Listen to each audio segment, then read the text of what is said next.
Good morning. This is day 2 of paddock 6 at the blueberry patch job.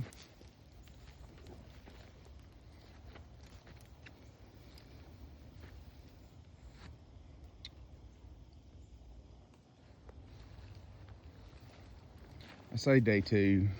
I moved today's Thursday morning, and I moved Tuesday afternoon.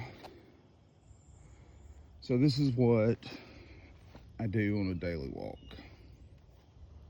So first thing, I cut that off.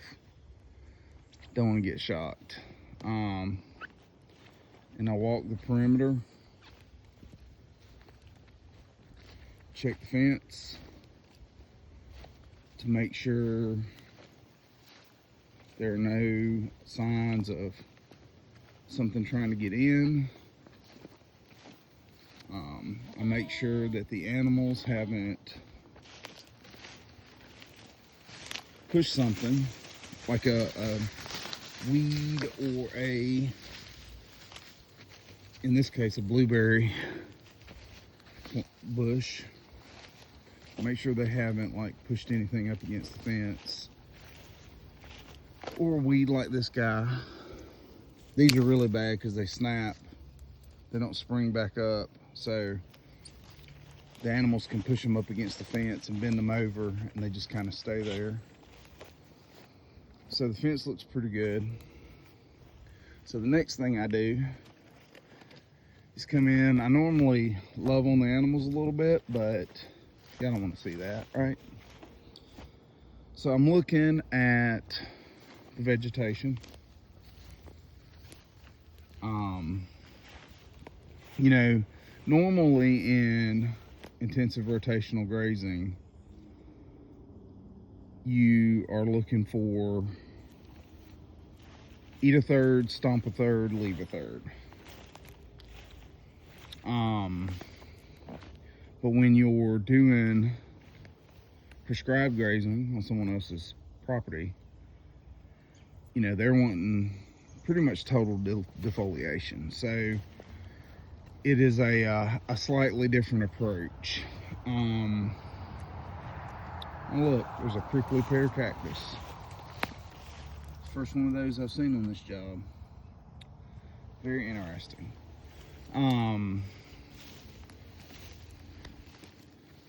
So in most cases, you know, the customer's wanting pretty much total defoliation,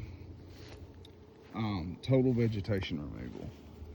So one thing you have to balance when you're trying to achieve total defoliation, yet trying to maintain, you know, proper conditions for the animals, is you want to look at manure load.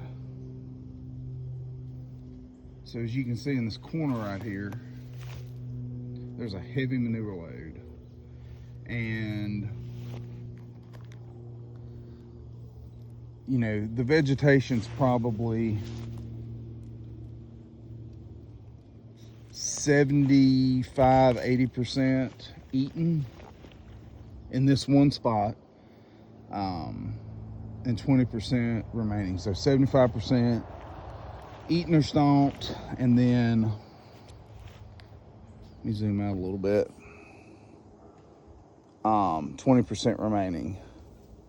So, you know, I look at the other areas. Of course, that was around the waterer, so that you're going to have a heavier manure load there. Look, there's a Joro spider. It's an itty bitty one. Yes, that is a small Joro. For those that don't have the pleasure of having Joro spiders. So now I'm kind of coming and looking at the other spots. I would say right now, based on what this looked like Tuesday afternoon, we're probably 40% eaten or stomped. So they probably have today and probably one more full day here. And then just kind of looking at manure load.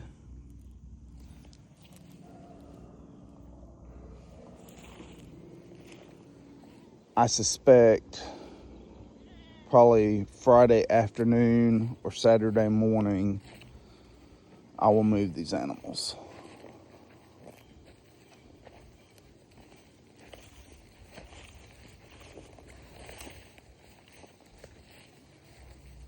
Probably come here this afternoon or in the morning and cut down the tall weeds. As you can see, they'll strip them up to a certain point. If this were a tree, they would get up on their hind legs and eat these things. But obviously with these, they can't. So I'll come in and cut those off and drop them. There is one thing I hate about phone cameras. I don't feel like you have a lot of depth perception. So there's a sweet gum tree. I'll come in and whack it off, drop it, let them eat those leaves. I'll come in here. So this is Smilex. It's a very viney, thorny vine, but these leaves have like 30% crude protein, and the animals absolutely love them. So that's something else I'll do tomorrow, is I'll come in here with my leather gloves now that the animals have cleared just enough around the plants where I can actually get in here and work. And that's something I don't know that you can necessarily see, but they tend to work around the plants first. And they'll prune up these blueberry bushes, to 2 or 3 feet tall. But they do a good job of, so there's some more Smilax. They do a really good job of working around, in this case, the blueberry plants, so that I can get in here and work. And pull grapevine, pull Smilax, pull honeysuckle, and cut down any trees that might be growing up in the, inside of the perimeter of the blueberry bush. And then the last thing, see, the manure load looks really good here. So I think we're good. I think it was paddock 3. It was paddock 3. I pulled them before they achieved the desired vegetation removal because the manure load was so high. So this is part of paddock 6, but you can see where I had my fence. This was initially part of paddock 3, which covered this area down here, all the way down to that first blueberry bush on the corner right there. This corner, they really had achieved probably 40% stomp and eat only. But the manure load was really high in the paddock. And so I went ahead and moved them with the goal that I would come back and hit it later after the manure had cycled out. But yeah, that is like how I evaluate